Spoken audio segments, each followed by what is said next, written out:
먼저 하나님의 말씀 시편 37편 7절과 10절, 11절을 제가 봉독하겠습니다. 여호와 앞에 잠잠하고 참고 기다리라. 자기 길이 형통하며 악한 꾀를 이루는 자 때문에 불평하지 말지어다. 잠시 후에는 악인이 없어지리니 내가 그것을 자세히 살필지라도 없으리로다. 그러나 온유한 자들은 땅을 차지하며 풍성한 화평으로 즐거워하리로다. 오늘은 재림신앙의 지혜표에 관한 설교를 잠깐 멈추고 성령의 열매 중에 8번째 열매인 온유의 열매에 대하여 말씀을 나누고자 합니다. 중국 전한 때 유양이라고 하는 학자가 편찬한 설원이라고 하는 책이 있습니다. 춘추 시대부터 한나라 초까지 여러 군주들과 그를 보좌한 신하들의 일화를 모은 설화집입니다.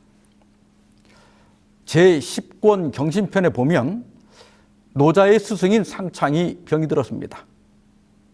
노자가 병문안을 가서 스승님, 병이 아주 심합니다. 돌아가시기 전에 저희 제자들에게 가르치실 말씀이 없습니까? 하고 물었습니다. 상창은 두어 가지 이야기를 한 후에 입을 벌리더니 내 혀가 있느냐 이렇게 물었어요. 노자가 예, 그렇습니다. 이렇게 답을 하니까 그러면 내 이빨은 있느냐 이렇게 물었어요. 노자가 없습니다. 그러자 너는 그 이유를 알겠느냐 이렇게 물었어요. 노자가 대답하기를 혀가 그대로 있는 것은 부드럽기 때문이고 이빨이 없는 것은 강하기 때문이 아니겠습니까? 그러자 상창은 맞다. 천하의 일이 이와 같다. 다시 너에게 말할 것이 없다. 이렇게 말했다고 합니다. 여기서 치망설존이라고 하는 말이 나왔습니다. 이 치자에다가 망할 망자예요. 단단한 이는 빠져도 혀 설자에다가 있을 존자입니다. 이 부드러운 혀는 남는다.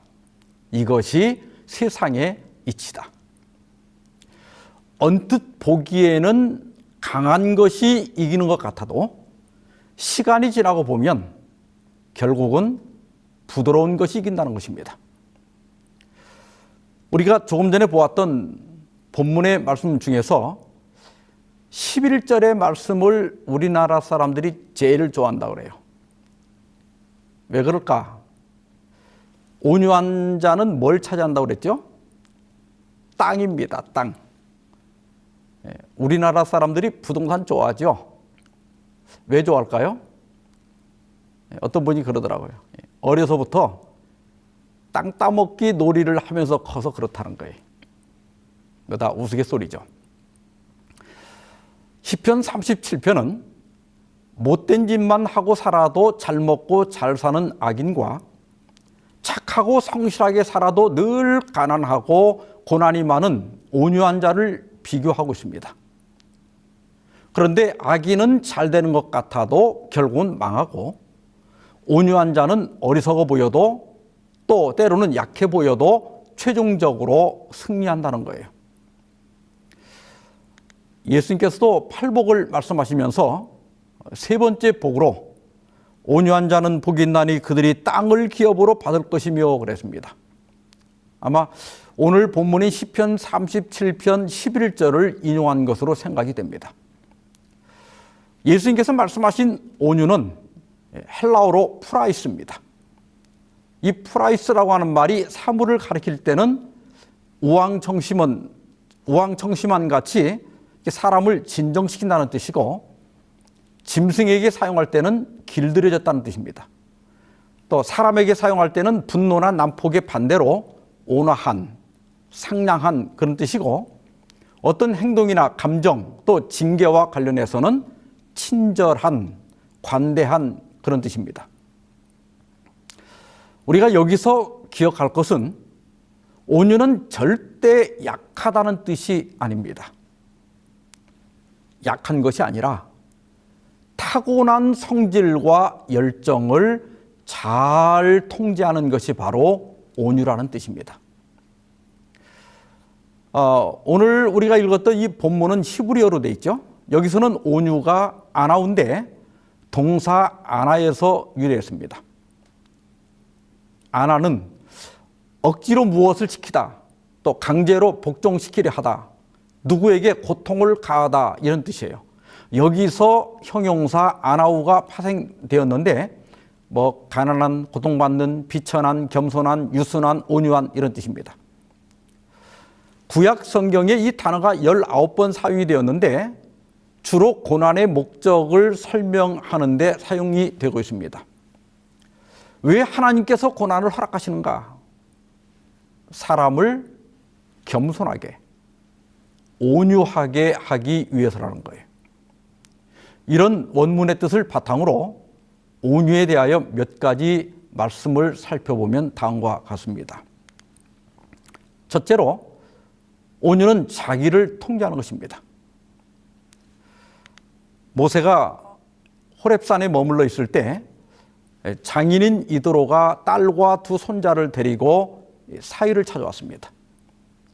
그런데 그 다음날 이드로가 나가보니까 아침부터 백성들이 그 뙤약볕에 길게 줄을 서 있고 모세 혼자 하루 종일 재판을 하고 또 여러 가지 업무 처리를 하느라고 기진맥진해 있는 거예요. 이것을 보고 이드로가 조언을 합니다. 1000부장, 100부장, 50부장, 10부장 이렇게 뽑아서 업무를 이렇게 분장하라고. 그리고 그렇게 해보니까 일이 정말 잘 됐어요. 아주 대만족이었습니다. 그런데 이 일에 격분하고 불편해하는 사람이 두 사람이 있었습니다. 민수기 12장 1절 2절에 보면 모세가 구스 여자를 취하였더니 그 구스 여자를 취하였으므로 미리암과 아론이 모세를 비방하니라. 그들이 이르되 여호와께서 모세야만 말씀하셨느냐 우리와도 말씀하지 아니하셨느냐 하매 여호와께서 이 말을 들으셨더라. 그때나 지금이나 이 신우 옳게 사이가 문제인가 봐요. 신우인 미리암은 모세가 처가의 말을 듣고 혼자 일을 처리한 것에 분노했습니다. 그래서 아론을 부추겨 가지고 이 모세를 비방을 했어요. 먼저는 모세가 구스 여자와 결혼한 것을 구실로 삼았습니다. 구스인들은 지금의 그 에티오피아 사람들인데 사실 그 구스는 함의 아들이에요. 그래서 다 같은 노아의 후손이고 더 나아가서 아브라함의 후손들입니다. 모세가 이방인과 결혼한 것이 아니었기 때문에 아무 문제가 없었어요. 그런데 미리암은 아론한테 가서 우리 집에 여자가 잘못 들어와서 모세가 우리를 무시하고 처가 말만 듣는다고 비난을 했습니다. 그 다음 3절, 민수기 12장 3절을 보면 이 사람 모세는 온유함이 지면의 모든 사람보다 더하더라 그랬어요. 여기 온유함도 아나우예요. 이것은 모세가 아주 혹독한 비난을 받았다는 것과 그럼에도 불구하고 침묵하며 아주 오래 참았다는 것을 나타냅니다. 근데 오히려 하나님께서 참지를 못하고 나서셨어요. 그래서 이 세 사람을 휘방문 앞으로 불러서 이 사단을 일으킨 미리암을 아주 크게 책망하셨습니다. 민수기 12장 9절에 보면 여호와께서 그들을 향하여 진노하시고 떠나심에 구름이 장막 위에서 떠나갔고 미리암은 나병에 걸려 눈과 같더라. 모세가 여호와께 부르짖어 이르되 하나님이여 원하건대 그를 고쳐 주옵소서. 이 갑자기 성막 위에 드리워 있던 그 구름 기둥이 사라진 거예요. 하나님께서는 지도자를 대적하는 것이 얼마나 큰 죄인가를 시각적으로 보여주셨습니다. 놀란 아론이 미리암을 보니까 이 피부가 하얗게 변해 있는 거예요. 자세히 보니까 나병이었습니다. 보통 사람 같았으면 감히 나한테 덤비더니 잘 됐다, 그렇게 아마 고소했을 거예요. 그런데 이때도 모세의 온유함이 나타납니다. 히브리 원문에는 우리 성경에 원하건대라고 이렇게 번역된 그 히브리어 그 불변사가 나예요. 우리나라 나 말고 히브리어 나인데 이게 두 번이나 반복되고 있습니다. 그러니까 이 13절을 직역을 하면 제발 청하오니 그녀를 고쳐 주옵소서, 제발 청하옵나이다, 이런 뜻이에요. 자기를 대적하고 또 자기를 비방한 그 미리암을 위하여 모세가 얼마나 급박하게 또 얼마나 간절하게 기도했는지를 보여주고 있습니다. 다행히 하나님께서는 즉시 미리암의 나병을 치료해 주셨지만 미리암은 7일간 진영 밖에 격리되는 처벌을 받아야 했습니다.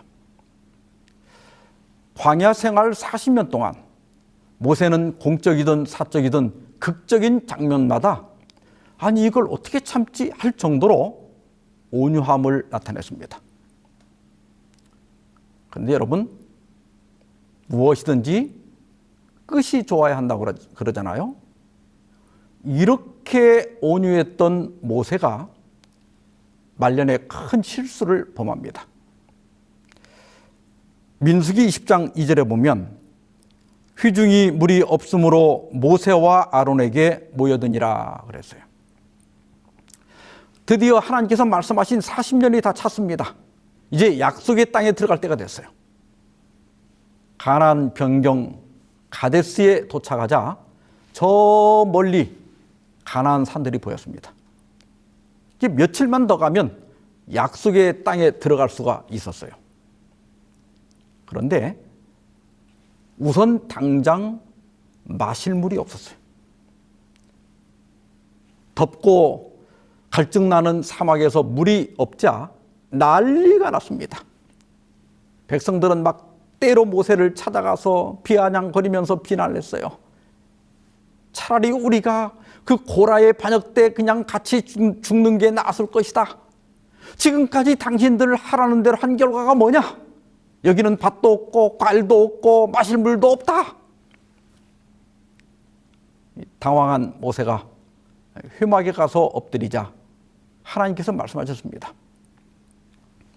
백성들을 다 모으고 내 지팡이로 반석을 가리키면서 명하여 물을 내라 그랬어요. 여러분, 이 말씀을 잘 기억하셔야 돼요.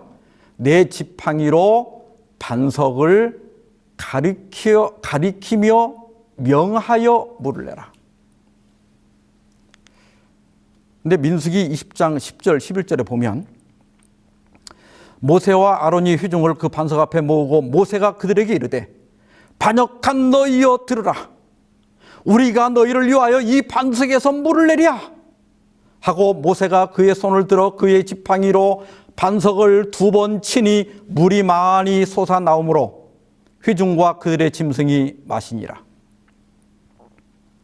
얼핏 보면 원하는 물도 나오고 별 문제가 없어 보입니다.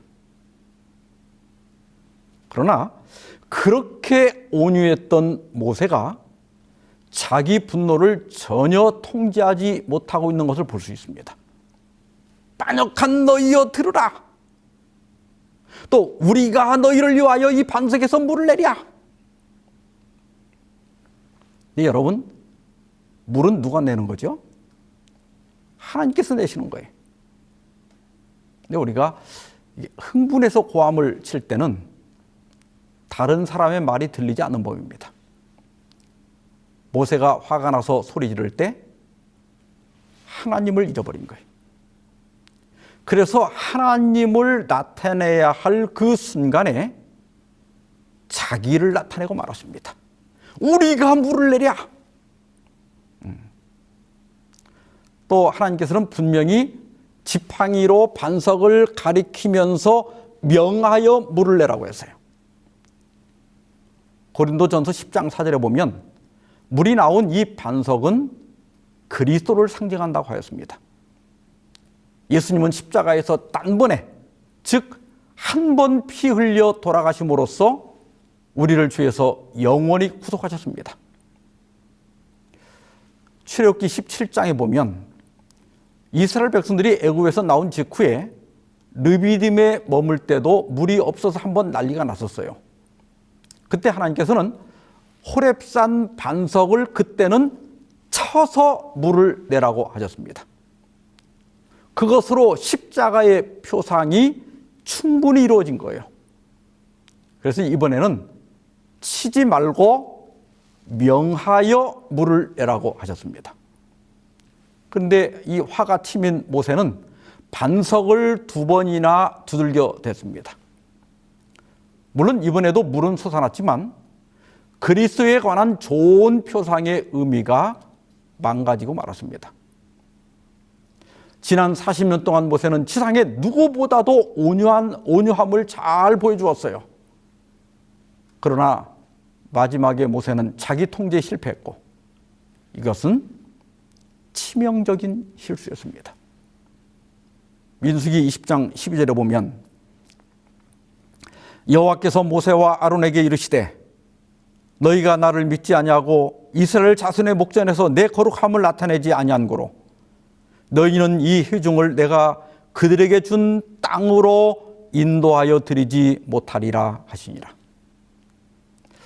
여기 나를 믿지 않았다는 것은 하나님을 불신했다는 뜻이 아니라 아무리 화가 나더라도 하나님께서 처리해 주실 것을 믿고 온유하게 처신했어야 했다는 거예요. 또 내 거룩함을 나타내지 아니하였다는 것은 하나님을 대표하는 자로서 백성들에게 화를 내고 소리를 지르고 지팡이를 두들겨 댐으로써 하나님의 거룩함을 손상시켰다는 것입니다. 이렇게 온유하지 못한 결과는 모세에게 너무나 치명적이었습니다. 이 백성들을 내가 준 땅으로 인도하여 드리지 못하리라. 격정적인 분노 때문에 모세와 아론은 약속의 땅을 밟을 수가 없었습니다. 부조와 선지자 421페이지에 보면 경건하다고 공언하는 자들은 모두 마음을 경계하고 아무리 성이 날지라도 자제력을 행사해야 할 가장 엄숙한 의무를 지니고 있다. 모세에게 부과된 짐들은 너무 컸다. 매우 컸다. 그가 당한 바와 같은 혹독한 시련을 당할 사람은 거의 없을 것이다. 그러나 이 사실도 모세의 죄에 대한 변명이 되지 못했다. 자제력을 행사해야 합니다. 아무리 상황이 나빠도 그 상황이 죄에 대한 변명이 되지 못한다. 이 말씀을 준비하면서 저도 다시 기도하며 다짐을 했습니다. 정말 웬만하면 화를 내지 말아야 되겠다. 정말 온유한 사람이 되어야 되겠다. 정말 내 그 성질을 잘 통제해야 되겠다. 이런 결심을 했습니다. 성령의 9가지 열매가 다 중요하지만 온유는 약속의 땅을 받을 필수적인 열매라고 하는 사실을 기억하시기 바랍니다. 에베소서 4장 26절 27절에 보면 분을 내어도 죄를 짓지 말며 해가 지도록 분을 품지 말고 마귀에게 틈을 주지 말라. 여기 말한 이 분은 우리가 평소 잘 내는 그런 화가 아닙니다. 가족에게든 동료 인간에게든 함부로 화를 내는 것은 분명 죄입니다. 여기 말한 이 분은 명백한 죄와 불의에 대한 의분을 가리킵니다. 의분. 예수님도 성전을 더럽히는 자들과 병들고 가난하고 연약한 사람들을 몰인정하게 대하는 것을 보면서 의분을 일으키셨어요. 그런데 이 말씀은 우리가 죄에 대해서는 분노하더라도 사람을 미워해서는 안 된다는 겁니다. 그게 바로 온유예요. 이게 말은 쉬워도 사실 어려운 일입니다. 사람을 미워하지 않는 방법 중에 하나는 상대방을 이해하고 동정하는 것입니다. 죄와 불의를 저지르는 사람들도 자세히 보면 대개가 몰라서 그러는 거예요. 그리고 알지만 자기도 제어가 잘 안 돼서 그런 경우가 많습니다. 알고 보면 우리 다 불쌍한 사람들이에요. 그래서 죄에 대하여 또 불의에 대하여 의분을 갖더라도 죄는 짓지 말라는 거예요. 그리고 하나님께서는 이러한 의분의 남용을 막는 안전장치를 제시했는데 정당한 분노를 알지라도 해가 지도록 품지는 말라 그랬어요. 그러니까 좀 적당히 해라 그런 뜻입니다. 독일의 철학자 니체는 선악의 저편이라는 책에서 괴물과 싸우는 사람은 그 싸움 중 스스로도 괴물이 되지 않도록 조심해야 한다. 우리가 괴물의 시면을 오랫동안 들여다봤다면 그 시면 또한 우리를 들여다볼 것이기 때문이다. 간단하게 요약하면 흉보다가 담는다는 말이에요. 그래서 피해자가 나중에 더 잔인한 가해자가 되는 경우가 많습니다. 그래서 하나님께서는 우리가 의분을 품더라도 시간을 정해주신 거예요. 해가 지기 전에 끝내라는 것입니다. 쉽게 말하면 적당히 하라는 거예요. 적절히 하라는 겁니다. 갈라디아 6장 1절에 보면 형제들아 사람이 만일 무슨 범죄한 일이 드러나거든 신령한 너희는 온유한 심령으로 그러한 자를 바로잡고 너 자신을 살펴보아 너도 시험을 받을까 두려워하라 그랬어요. 우리는 모두 육신이 연약한 사람들입니다. 타고난 약점들이 다 있어요. 어떤 사람은 식욕에 약하고 어떤 사람은 정욕에 약합니다. 어떤 사람은 탐욕에 약하고 어떤 사람은 명예욕에 약합니다.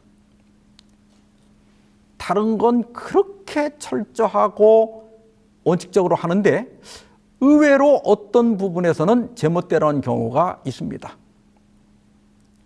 그런 모습을 보면 위선자 같고 화가 나는 경우도 있습니다.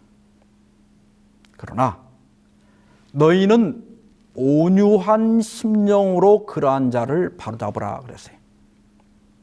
잘못은 분명히 바로잡아야 합니다. 그러나 온유하게 하라는 거예요. 왜냐하면 자신이 잘못한 것보다 질책이 너무 심하거나 또 처벌을 할 때 자비가 부족하면 자신의 잘못을 정당화하려는 경향이 있기 때문입니다. 나 이제 안 하려고 했는데 너 때문에 그냥 해야 되겠어. 이렇게 말하는 사람도 있어요. 그러니까 이것은 질책이 너무 지나쳤다는 뜻입니다. 그래서 온유하게 해야 됩니다.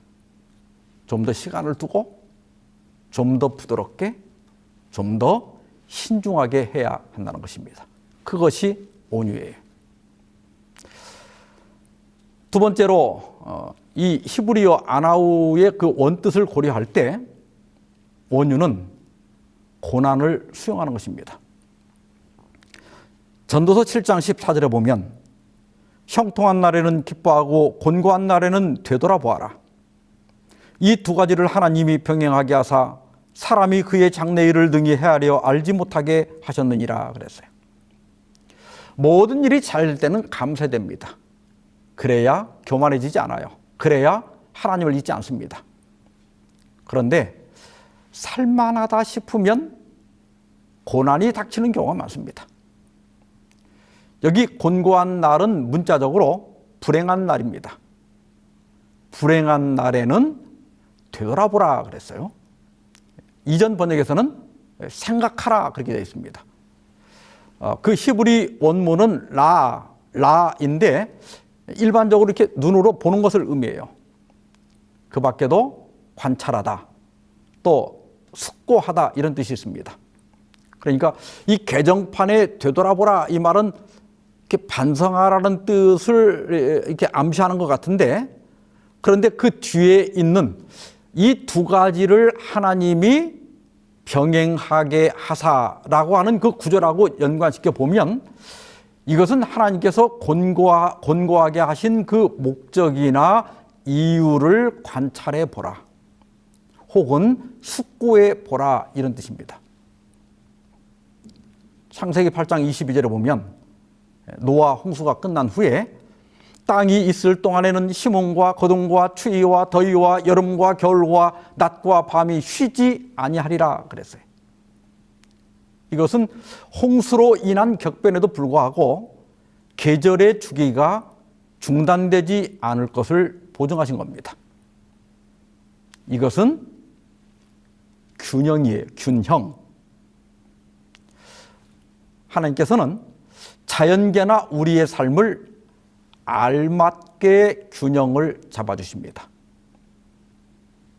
추위가 있으면 더위가 있듯이, 번영이 있으면 역경이 있다는 거예요.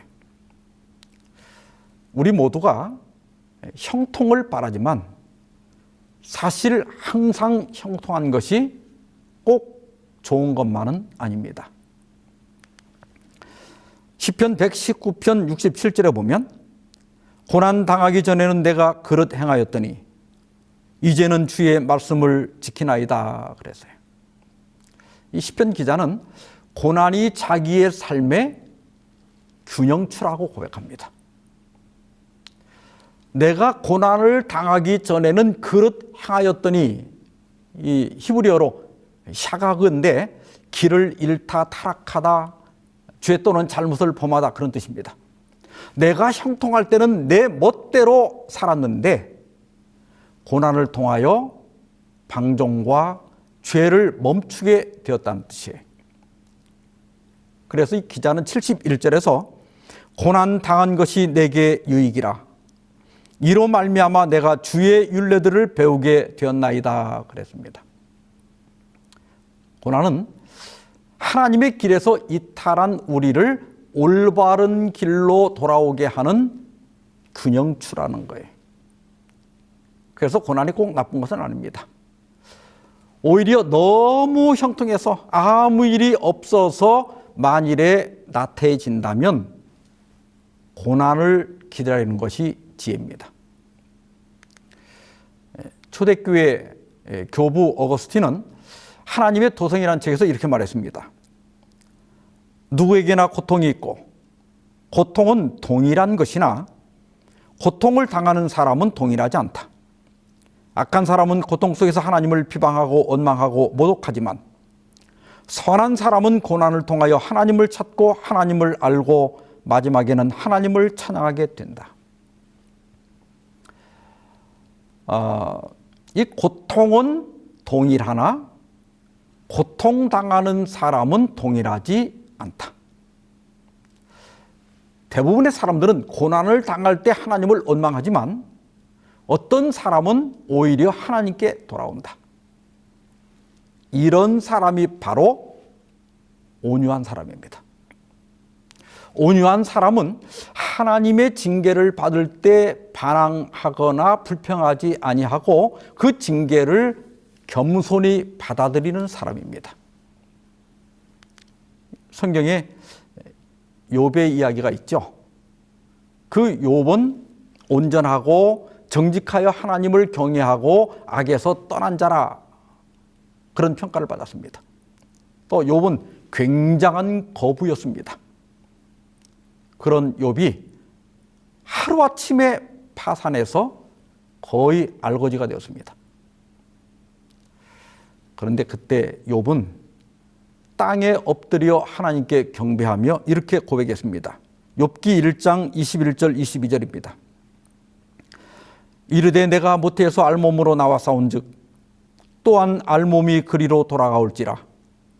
주신 이도 여호와시요 거두신 이도 여호와시오니 여호와의 이름이 찬송을 받을지니이다 하고 이 모든 일에 욥이 범죄하지 아니하고 하나님을 향하여 원망하지 아니하니라. 여러분, 이것이 바로 온유입니다. 주실 때도 찬양하고 거두실 때도 찬송하는 거예요. 형통할 때도 감사하고 곤고할 때도 감사하는 겁니다. 건강할 때도 감사하고 아플 때도 감사하는 거예요. 이것이 바로 겸손입니다.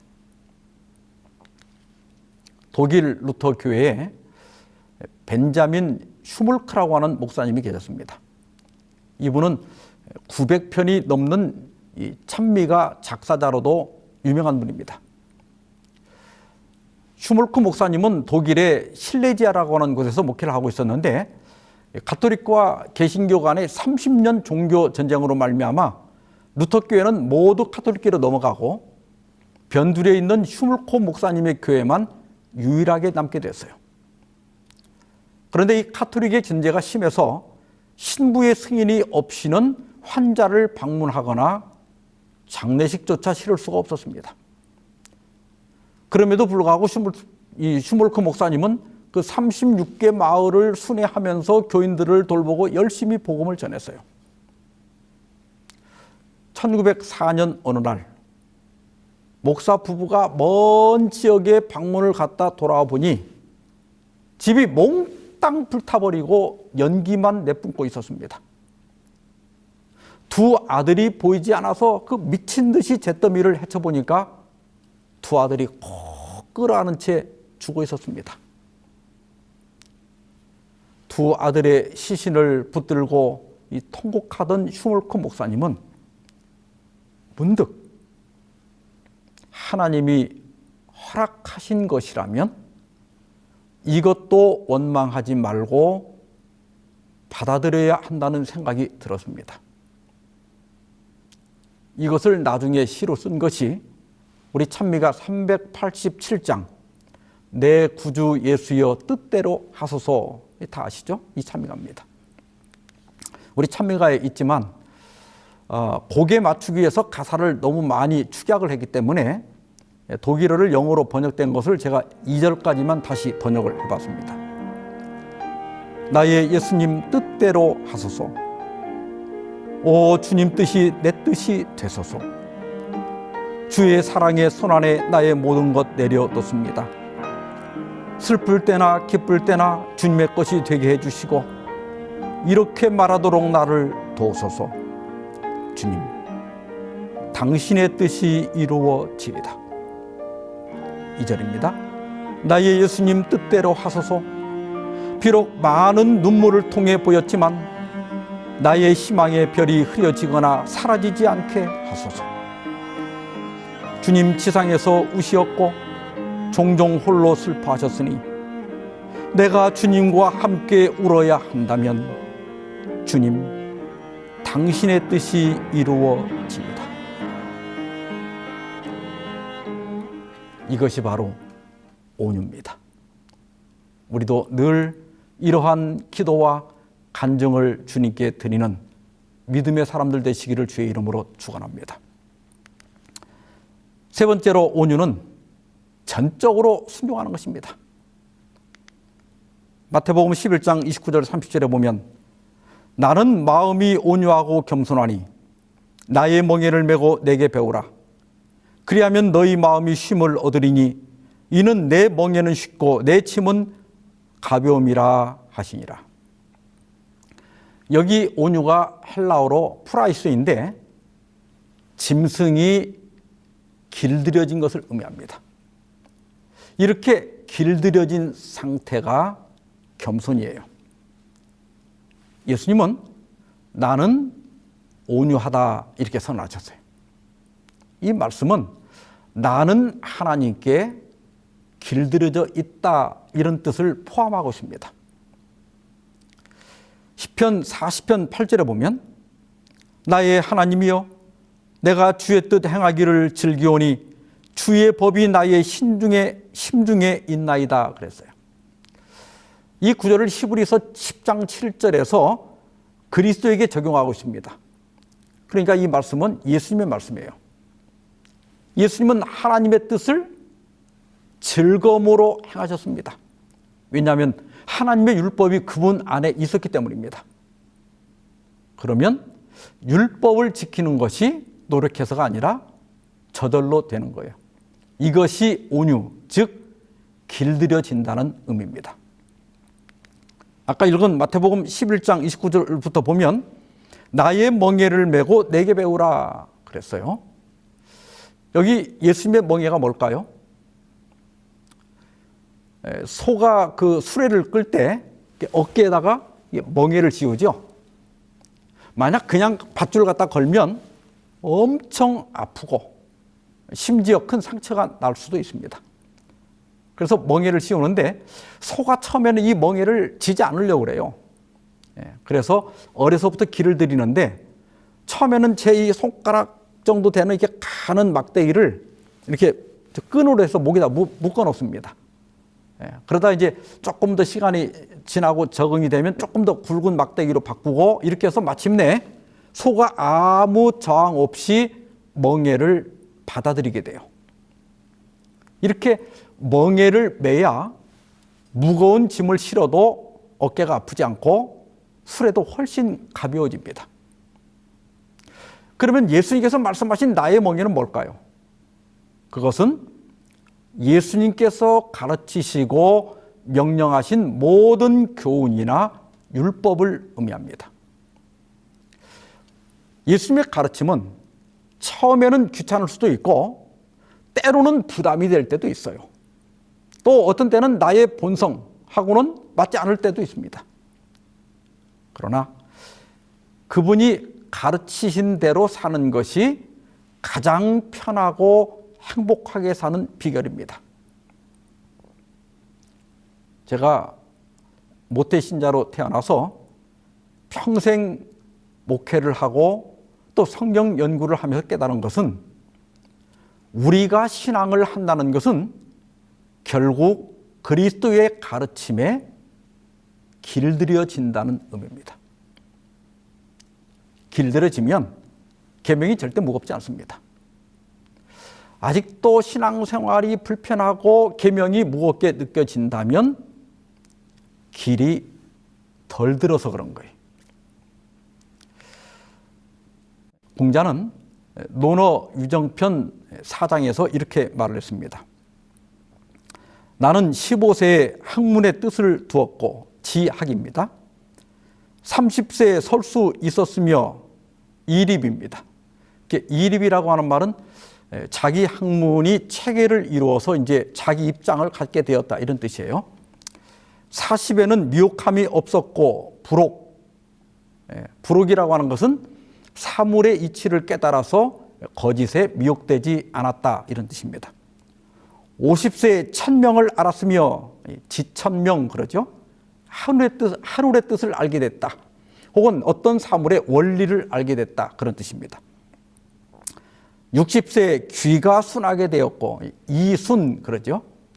이 말은 들으면 그대로 알아들었다 이런 뜻도 있고 다른 사람의 말을 이제는 잘 받아들일 수 있게 됐다 그런 뜻이에요.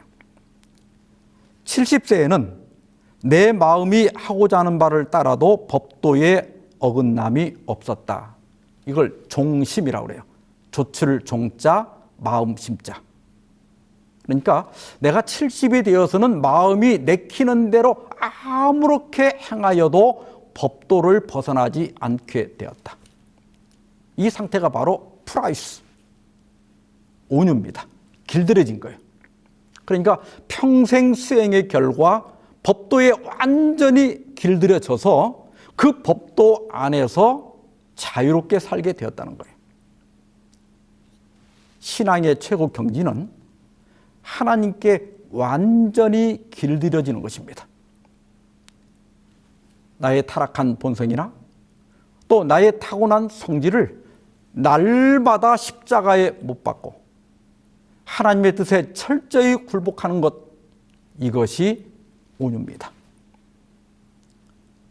어린 사무엘은 하나님께서 부르실 때 말씀하옵소서 주의 종이 듣겠나이다 이렇게 얘기했어요. 처녀 마리아는 가브리엘 천사가 나타나 내가 아들을 낳을 것이다 이렇게 말할 때 주의 계집종이오니 말씀대로 내게 이루어지이다.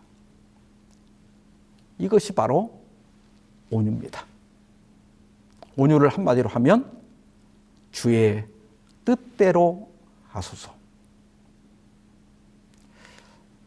오늘 본문으로 다시 돌아가서 11절입니다. 온유한 자들은 땅을 차지하며 풍성한 화평으로 즐거워하리로다.